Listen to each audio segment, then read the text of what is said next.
यात्रा व्रत कथा। व्रत करने की विधि। इस व्रत में उपवास या फलाहार आदि का कोई विशेष नियम नहीं है।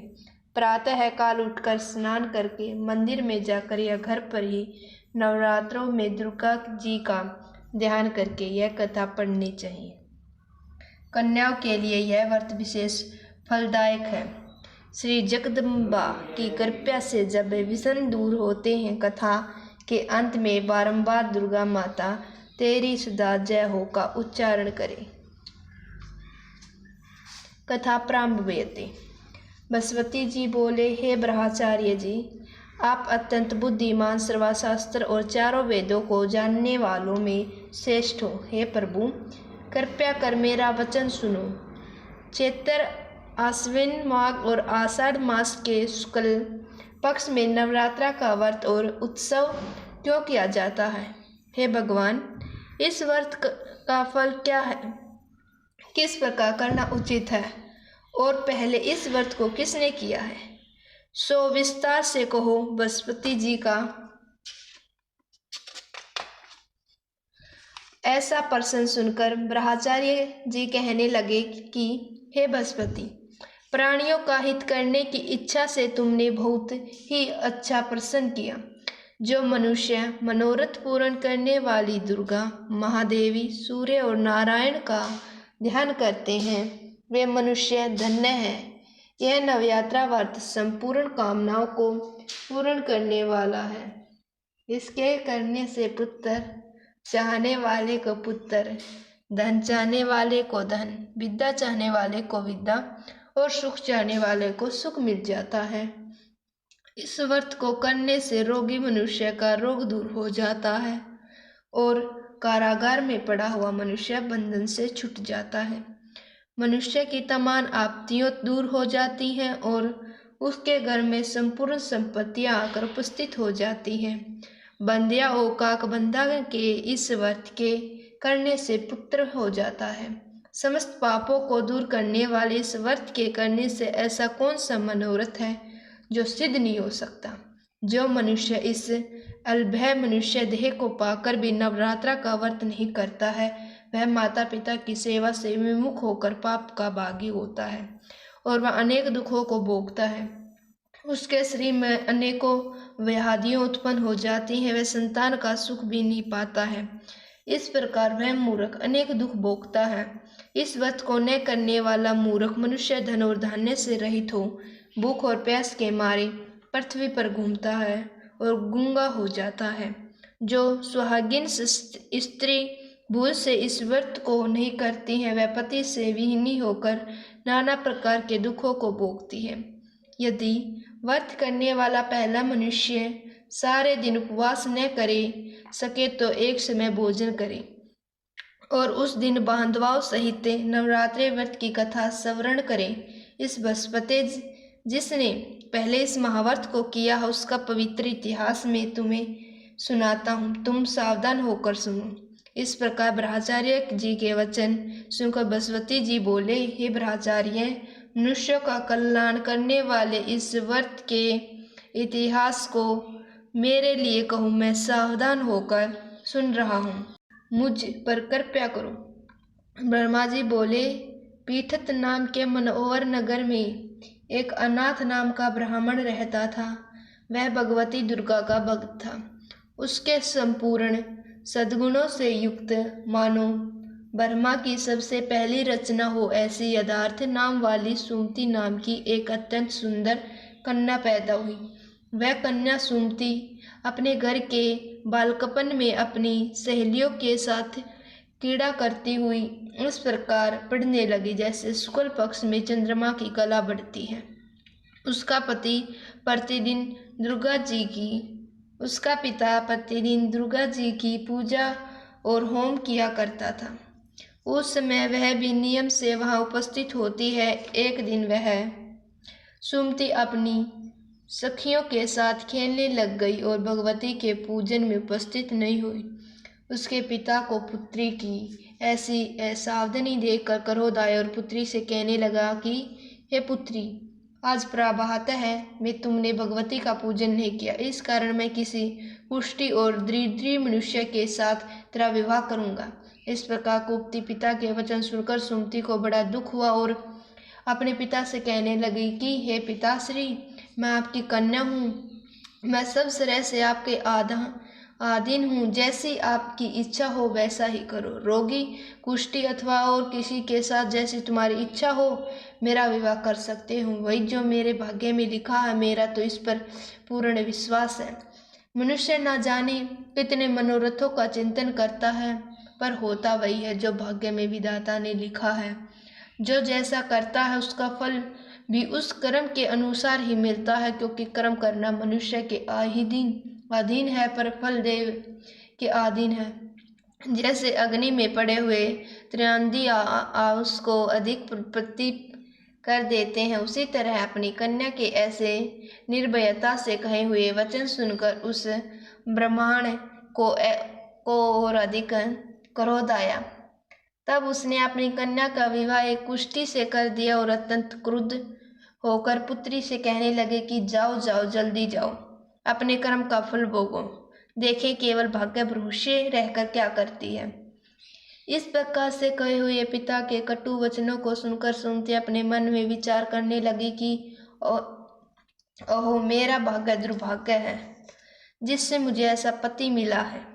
इस तरह अपने दुख का विचार करती हुई वह सुमति अपने पति के साथ वन को चली गई और बिहावने कुशाल युक्त उस स्थान पर उन्होंने वह रात बड़े कष्ट से व्यतीत की। उस गरीब बालिका की ऐसी दशा देखकर भगवती पूर्व पुण्य के प्रभाव से प्रकट होकर सुमति से कहने लगी कि हे दीन ब्राह्मणी, मैं तुम पर प्रसन्न हूँ, तुम जो चाहो वरदान मांग सकती हो, मैं प्रसन्न होने पर वंचित फल देने वाली हूँ।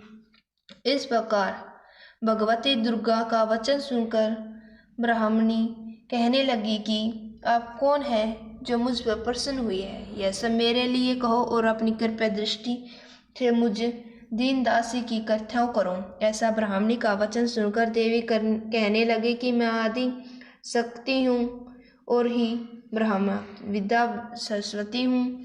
मैं प्रसन्न होने पर प्राणियों को दुख दूर कर उनको सुख प्रदान करती हूँ। हे ब्राह्मणी, मैं तुझ पर तेरे पूर्व जन्म के पुण्य के प्रभाव से प्रसन्न हूँ। मैं तुम्हारे पूर्व जन्म का वृतांत सुनाती हूँ, सुनो। तू पूर्व जन्म में निषाद की स्त्री थी और अति प्रतिवर्ती थी। एक दिन मेरे पिता निषाद ने चोरी करने के कारण तुम दोनों को सिपाहियों ने पकड़ लिया और ले जाकर जेल खाने में कैद कर दिया।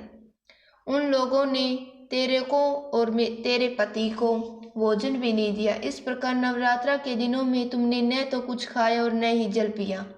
इस प्रकार 9 दिन तक नवरात्रा का व्रत हो गया। हे ब्राह्मणी, उन दिनों में जो व्रत हुआ उस व्रत के प्रभाव से प्रसन्न होकर तुम्हें मनोवंचित वर दे रही हूँ। तुम्हारी जो इच्छा हो सो मांगो। इस प्रकार दुर्गा जी के कहे हुए वचन सुनकर ब्राह्मणी बोली कि अगर आप मुझ पर प्रसन्न हैं तो हे दुर्गे माँ, मैं आपको प्रणाम करती हूँ। कृपया करके मेरे पति के कोढ़ को दूर करो। देवी कहने लगी कि उन दिनों में जो तुमने व्रत किया था उस व्रत के एक दिन का पुण्य अपने पति का कोढ़ दूर करने के लिए अर्पण करो। मेरे प्रभाव से तेरा पति कोढ़ से रहित और सोने के समान शरीर वाला हो जाएगा। ब्रह्मा जी बोले। इस प्रकार देवी का वचन सुनकर वह ब्राह्मणी बहुत प्रसन्न हुई और पति को निरोग करने की इच्छा से ठीक है ऐसी बोली। जब तक उसके पति का शरीर भगवती दुर्गा की कृपा से कुष्ठहीन होकर अति कांतियुक्त हो गया, जिसकी कांति के सामने चंद्रमा की कांति भी क्षीण हो जाती है, वह ब्राह्मणी पति की मनोहर देह को देखकर देवी को अति पराक्रमी वाली समझकर स्तुति करने लगी कि हे दुर्गे, आप दुर्गत को दूर करने वाली, तीनों जगत का संताप हरने वाली, समस्त दुखों को दूर करने वाली, रोगी मनुष्य को निरोग करने वाली, प्रसन्न होने पर वंचित वस्तु को देने वाली और दुष्ट मनुष्य का नाश करने वाली हो। तुम ही सारे जगत की माता और पिता हो। हे अम्बे, मुझ अपराध रहित अबला को मेरे पिता ने कुष्ठ रोगी के साथ विवाह कर मुझे घर से निकाल दिया। उसकी निकाली हुई पृथ्वी पर घूमने लगी। आपने ही मेरा इस आपत्ति रूपी समुद्र से उद्धार किया है। हे देवी, मैं आपको प्रणाम करती हूँ। मुझ दीन की रक्षा करो। ब्रह्मचार्य बोले कि हे बृहस्पति, इस प्रकार सुमति ने मन से देवी को बहुत स्तुति की। उसकी की हुई स्तुति सुनकर देवी को बहुत संतोष हुआ और ब्राह्मणी से कहने लगी कि हे ब्राह्मणी, तेरे उदालय नाम का अति बुद्धिमान, धनवान, कीर्तिवान और जितेंद्रिय पुत्र शीघ्र ही होगा। ऐसा कहकर वह देवी उस ब्राह्मणी से फिर कहने लगी कि हे ब्राह्मणी, और जो कुछ तेरी इच्छा से वही वंचित वस्तु मांग सकती है। सब भगवती दुर्गा का वचन सुनकर सुमति बोली कि हे भगवती दुर्गे, अगर आप मेरे पर प्रसन्न हैं तो कृपया मुझे नवरात्रि विधि बताएं। हे दयावती, जिस विधि से नवरात्र व्रत करने से आप प्रसन्न होती हैं, उस विधि और उसके फल को मेरे लिए विस्तार से वर्णन करें। इस प्रकार ब्राह्मणी के वचन सुनकर दुर्गा कहने लगी कि हे ब्राह्मणी, मैं तुम्हारे लिए संपूर्ण पापों को दूर करने वाली नवरात्र व्रत की विधि को बतलाती हूँ, जिसको सुनने से तमाम पापों से छुटकर मोक्ष की प्राप्ति हो जाती है। अश्विन मास के शुक्ल पक्ष की प्रतिपदा से लेकर 9 दिन तक विधि पूर्वक व्रत करें। यदि दिन भर का व्रत न कर सके तो एक समय का भोजन करें। पढ़े लिखे ब्राह्मणों से पूछकर घट स्थापना करें और वाटिका बनाकर उसको प्रतिदिन जल से सींचे। महाकाली, महालक्ष्मी और महासरस्वती उनकी मूर्तियां बनाकर उनकी नित्य विधि सहित पूजा करें और पुष्पों से विधि पूर्वक अधर दे। बिजोरा के फल से अधर देने से रूप की प्राप्ति होती है। जायफल की कीर्ति, दाख से कार्य की सिद्धि होती है। आंवले से सुख और केले से भूषण की प्राप्ति होती है। इस प्रकार फलों से अर्घ्य देकर यथाविधि हवन करें। खांड, घी, गेहूँ, शहद, जौ, तिल, बिम, नारियल, दाख और दमम, इनमें से हवन करें। गेहूँ से होम करने से लक्ष्मी की प्राप्ति होती है। खीर व चंपा के पुष्पों से धन और पत्तों से तेज और सुख की प्राप्ति होती है। आंवले से कीर्ति और केले से पुत्र की प्राप्ति होती है। कमल से राज सम्मान और दाखों से सुख संपत्ति की प्राप्ति होती है। खांड, घी, नारियल, शहद, जौ और तिल, इनसे तथा फूलों से होम करने से वंचित वस्तु को प्राप्ति होती है।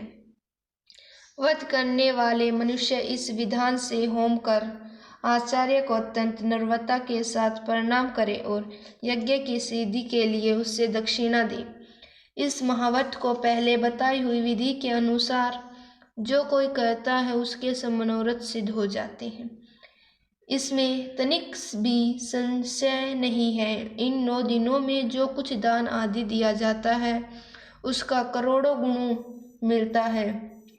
इस नवरात्र के व्रत करने से ही अश्वमेध यज्ञ का फल मिलता है। ब्राह्मणी, इस संपूर्ण कामनाओं को पूर्ण करने वाले उत्तम व्रत को तीर्थ, मंदिर अथवा घर में ही विधि के अनुसार करें।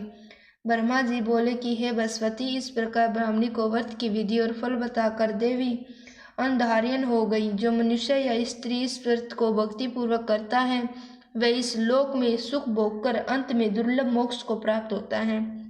हे बृहस्पति, इस दुर्लभ व्रत का महात्म्य मैंने तुम्हारे लिए बतलाया है। ऐसा ब्रह्मा जी के वचन सुनकर बृहस्पति जी आनंद के कारण रोमांचित हो गई और ब्रह्मचार्य से कहने लगी, हे ब्रह्मचार्य जी, आपने मुझ पर अति कृपा की जो अमृत के समान इस नवरात्रि व्रत का महात्म्य सुनाया। हे प्रभु, आपको बिना और कौन इस महात्म्य को सुना सकता है। ऐसे बृहस्पति जी के वचन सुनकर ब्रह्मा जी बोले कि हे बृहस्पति, तुमने सब प्राणियों का हित करने वाले इस अलौकिक व्रत को पूछा है, इसलिए तुम धन्य हो। यह भगवती शक्ति संपूर्ण लोकों का पालन करने वाली है। इस महादेवी के प्रभाव को कौन जान सकता है।